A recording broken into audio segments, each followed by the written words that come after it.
Yo, it is time for Group B, or as I like to call it, Group Iberian Peninsula.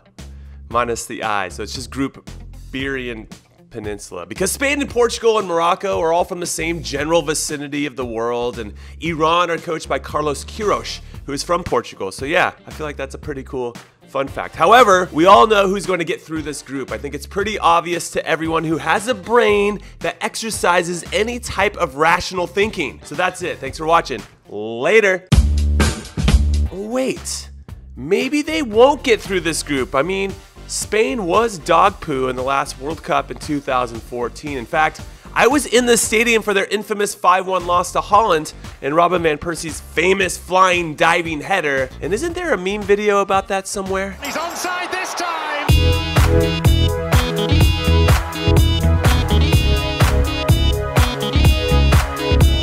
So why should we automatically guarantee Spain's success? Just because one of my favorite players, Andres Iniesta, is playing in his last World Cup 8 years after he scored the game-winning goal in extra time of the final in 2010? Do you think I'm that sentimental? Of course I am. I cry during sad parts of movies, or when Andrea Pirlo retires, or when I found out that my pro career was over due to my concussions. In fact, I remember sitting there in shock, not quite realizing or accepting that it was over, that it was real. But I played it cool in front of everyone, as I do, and then I went back to the car so I could be by myself, and I called my beautiful wife to tell her the news, and after she said hello, I couldn't get any words out because I was sobbing so deeply. That was like a tidal wave of emotion. Now, she later told me that she thought someone had died when I was trying to spit it out, but something did die.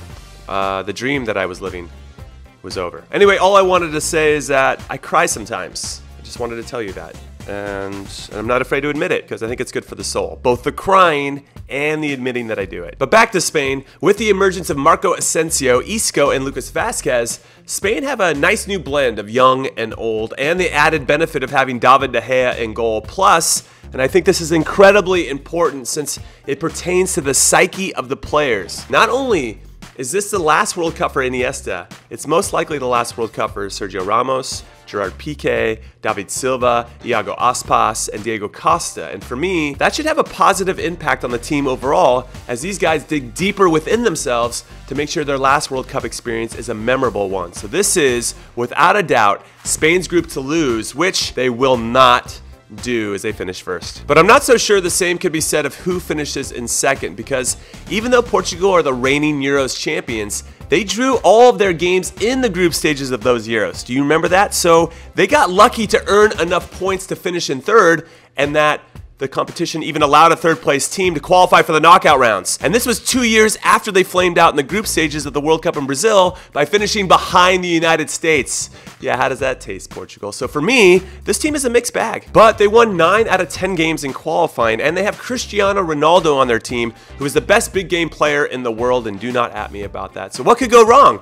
Besides maybe Pepe two-footing someone early in the first game, getting a red card, which leads to Portugal losing, and then them having to play catch-up in the next 2 games. Or, like they did in the last Euros and World Cup, maybe they'll play to the level of their competition in the group stages, which I believe plays into the hands of Iran since their manager Carlos Queiroz used to manage the Portuguese national team, so he knows the players in their program inside and out. And Iran has some talented players that could lead to them pulling off a shock result, like Alireza Jahanbakhsh, who just finished the season as a top scorer in the Eredivisie with 21 goals and 12 assists for AZ Alkmaar, so he has clearly got some juice, as does Sardar Azmoun, who's nicknamed the Iranian Messi, even though he plays as a number 9 between the 2 center backs and usually scores with his head. So yeah, he's just like Messi. But the most important player on their team is Saeed Ezzatolai, who is their only true defensive midfielder and who does his job to near perfection every time he steps on the field.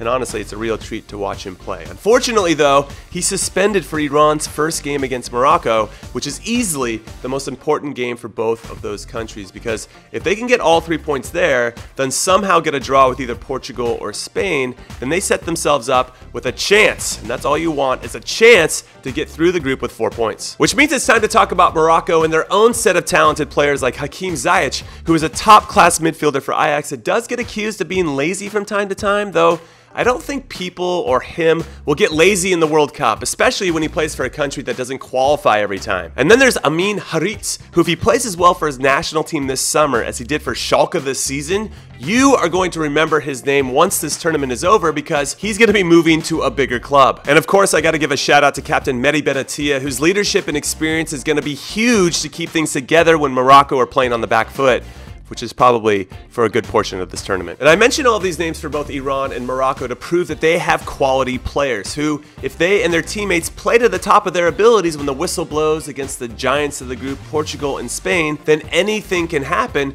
and that's what makes this competition so special. There are no guarantees, besides maybe this group, because I don't see it finishing any different than what I initially put in my preview from 6 months ago.